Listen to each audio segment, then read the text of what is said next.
Hi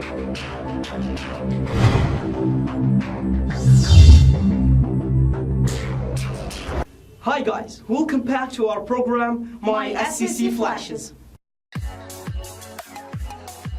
The Americans and the British clearly speak the same language, although there's an old saying that both America and Britain are two nations divided by a common language. But are American and British English really so different? Well, it's true that there are plenty of differences between the English spoken in the UK and that of the USA. The first thing to point out is that the Brits and Americans can understand each other perfectly well. Despite how much the US and UK have in common, there are enough differences between the both versions of English language that someone may not exactly understand what the other one from the other country is saying. Vocabulary. The most noticeable difference between the American and British English is vocabulary. There are hundreds of everyday words that are different. Some words mean different things than two varieties, for example. Americans go on vacation, While Brits go on holidays or halls. Americans call the front of the car the hood. But Brits call it the bonnet. The word mean in American English means angry or bad-humored. But in British English it means not generous and tight-fisted. More than 1,000 words have different meanings and usages in the British English and the American English. And here are some common examples. Pronunciation. Many students are confused as to appreciate the difference between accents, and they often speak with a mix of accents, perplexing somewhat a native speaker. Returning to the main differences between the British English and the American English, they can be summarized as follows. Number 1. The presence of phonetic accent. Number 2, differences in vowel pronunciation. The most relevant ones are change of diphthong. Number 3. Difference in consonant pronunciation. This merely involves the different pronunciation of letter T. Number 4, change of stress. This comprises the change of stress in French loanwords and certain suffixes such ate and atery. Number 5. Difference in articulation. American English has a clear tendency to pronounce unstressed syllable, where British English doesn't show such a disposition. Spelling. There are a number of differences between the British and the American spelling. In America, for example, it is rare to find a word that ends with RE.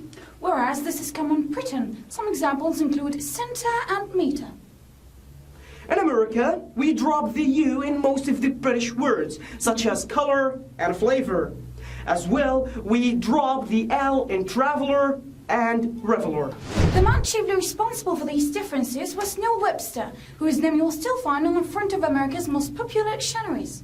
He wanted to simplify English and saw the political benefits of a new country having its own language. Phrasing. Phrases such as a week today or Tuesday week refers to a week in the future are common in Britain, but are often confusing to the American ear. Fortnight Sunday, for example, refers to 2 weeks following this Friday. In the UK, dates are usually written differently in the short numerical form. Valentine's Day 2017, for example, is written as 14/2/17 with the day preceding the month.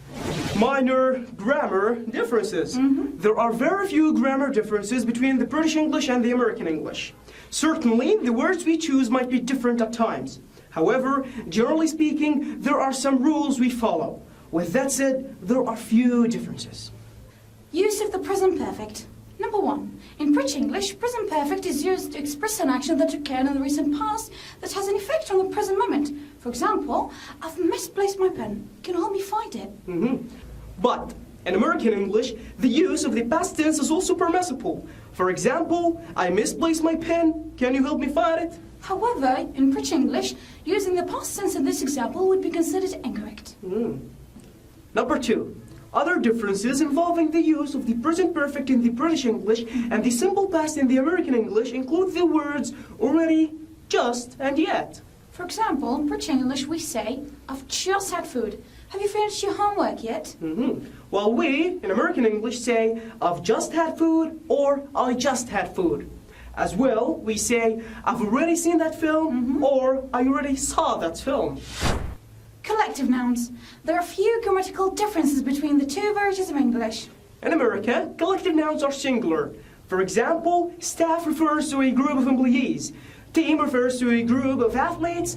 Band refers to a group of musicians. We in America, for example, say, the band is good.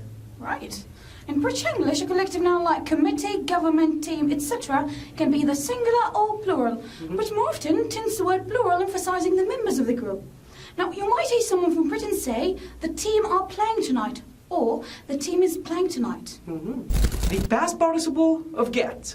In the UK, gotten as the past participle of get is considered archaic and was abandoned long ago in favour of got.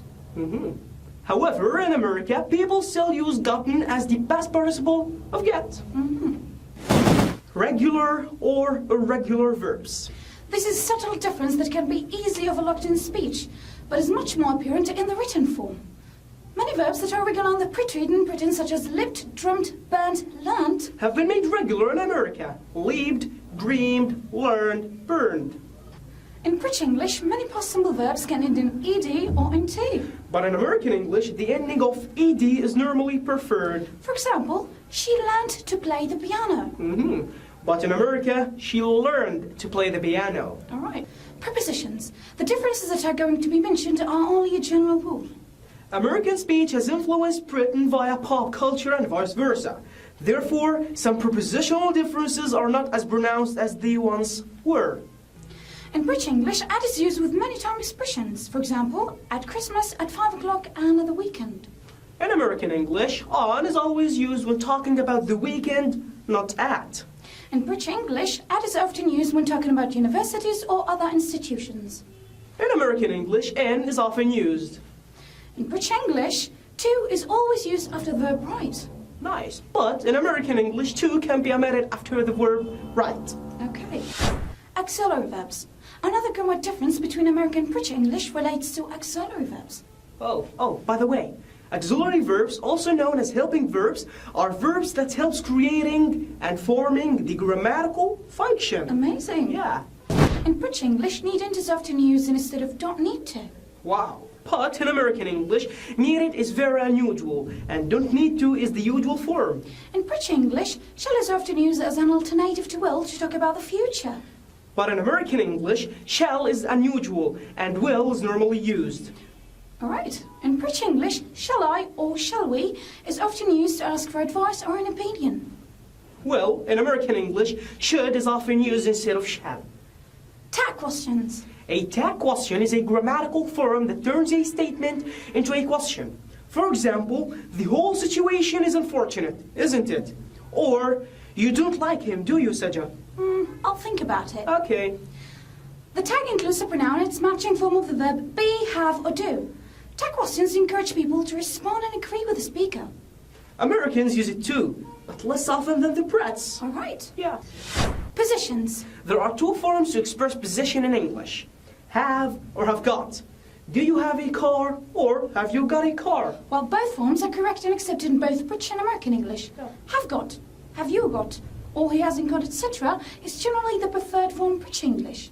Good. While in American English, most speakers employ the have. Don't you have, he doesn't have, etc., etc. So, should you learn American English or British English? Comments such as American English is inferior to British English or American English is better than the British English have no solid basis, rather than the speaker's opinion. I'm British and I often read books written in American English as well as British English. When choosing which kind of English to learn, the most important aspects to consider are the environment in which you would like to study, your budget, and how much time you have available. Yeah. So, if you want to learn English and use it internationally, learn both versions of English, just a few extra word spelling and variations to learn.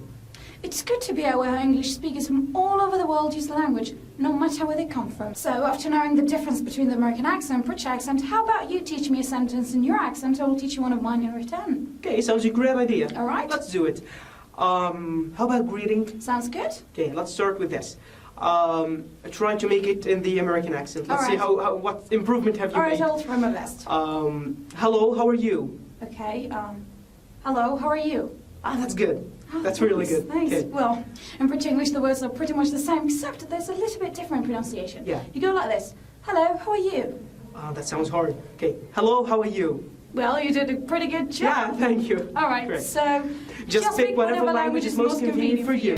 So, if you like this video, And I'm sure you liked it, by the way. well, I hope so, please give it a thumbs up. Like button. And don't forget to subscribe to our channel. Subscribe. Thanks for watching and have a lovely day. Nice day, guys. Everybody, everybody, everybody.